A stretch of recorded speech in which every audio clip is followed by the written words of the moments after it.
Hi, my name's Sally Martin at SheepMetriX, and this is one of 10 YouTube recordings that have been developed to assist sheep and goat producers use Excel for storing, collating and using the data captured via an electronic tag.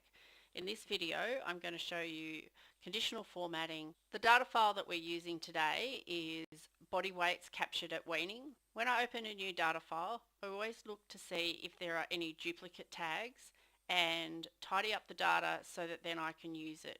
So our rule of thumb is this is the original, so we were going to create a copy.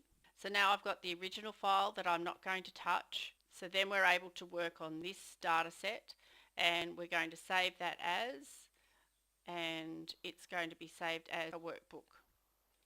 Okay, so now we're right to go. So if I close this, I'm not going to lose either sheet. I'm going to have both of those, which we've covered in a different video.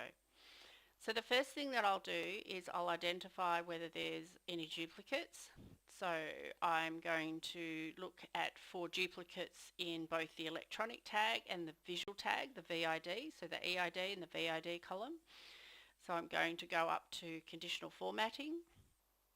I want to highlight the cell rule, and I'm going to go down to duplicates. And this is asking me if any duplicates that they find within this spreadsheet, they're going to highlight that as red fill and a dark red text. So I hit OK.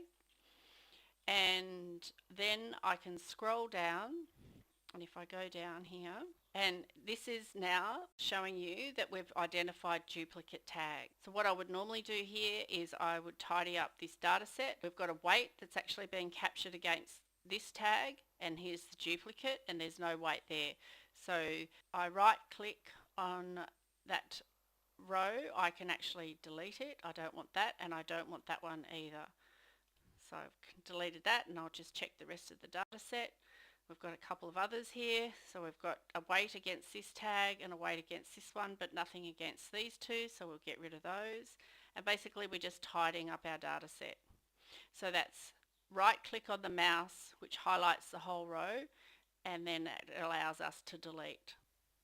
So that's how you use conditional formatting to identify duplicates. It's a great tool to be able to tidy up your data set before you start analysing it. I hope that's been helpful.